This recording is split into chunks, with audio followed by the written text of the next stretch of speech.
ओम नमः शिवाय, हर हर महादेव। बहुत सारे घर में जातकों के साथ इस तरह की सिचुएशनें होती है कि उनके जीवन में कुछ भी बेहतर नहीं घटित होता है। बहुत दिनों से, बहुत सालों से मेहनत कर रहे हैं, लेकिन उसके बाद भी उनके घर की स्थिति सही नहीं हो रही है।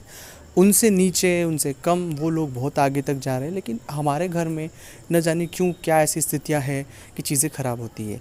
दूसरा यह भी कारण है कि घर के लोगों में बहुत अनबन बनी रहती है। तीसरा है कि कोई व्यक्ति घर में होता है जो इतना अपनी चलाता है चीज़ों को लेकर, अकल है नहीं, लेकिन उस घर को इस तरह से वो चलाना चाह रहा है कि सब, जैसे उन्हें सब कुछ चीज़ें आती हैं और वहाँ से चीज़ें ख़राब हो जाती है। घर में कई बार ऐसी सिचुएशनें भी बहुत से जातकों के यहाँ देखी है कि उनके घर में अनायास ही कोई ना कोई घटनाएं घटित होती रहती है।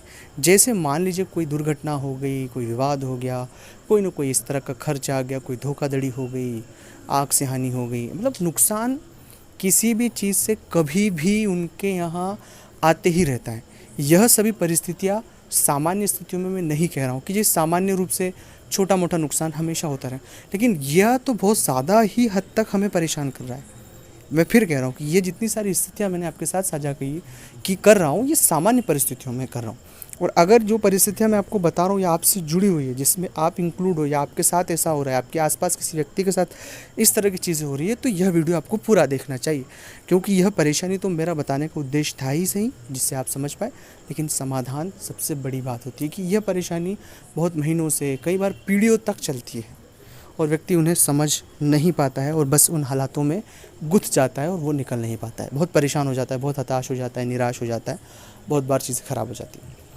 ऐसी परिस्थिति अगर किसी भी जातक के साथ है तो मूल रूप से उसे अपने घर में नियमित रामायण का पाठ करना शुरू करना चाहिए। अब मैं ये बात क्यों कह रहा हूँ रामायण का पाठ करने की? जहाँ रामायण का पाठ होता है वहाँ दरिद्रता का नाश होता है।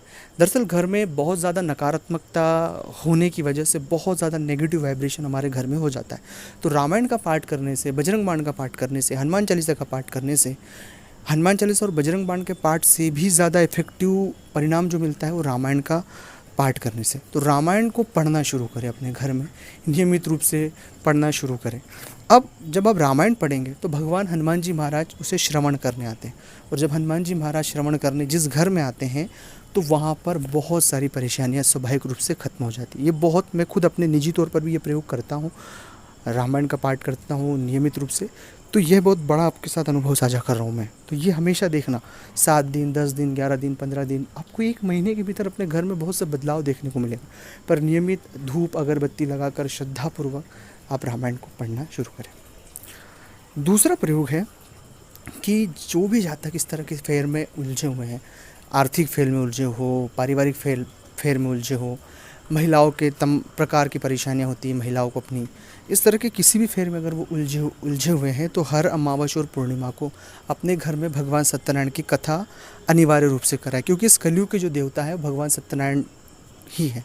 तो अगर आप उनकी कथा, पूजा अर्चना करेंगे तो मैं आपसे वादा करता हूँ कि बहुत जल्द आपके जीवन में एक सकारात्मक बदलाव देखने को मिलेगा। तो सत्यनारायण की कथा आपको अमावस्या और पूर्णिमा अनिवार्य रूप से करना ही चाहिए। तीसरा प्रयोग है कि अगर आपने मंत्र नहीं लिया है, मंत्र जप नहीं किया है, मंत्र जप नहीं है आपके पास, तो ज़रूर मंत्र जप करें। और अगर आप पुरुष हैं तो महिलाओं का विशेष सम्मान करें, महिलाओं से बदतमीजी से बात ना करें, उनसे बहुत सलीके से पेश आएँ, क्योंकि इस कलयुग में जहाँ पर महिलाओं का सम्मान होता है, पूजा होती है, वहाँ ईश्वर का वास होता है। अगर अच्छा लगा हो ये वीडियो तो लाइक करें, शेयर करें, कमेंट्स करें। ओम नमः शिवाय, ओम नमः शिवाय।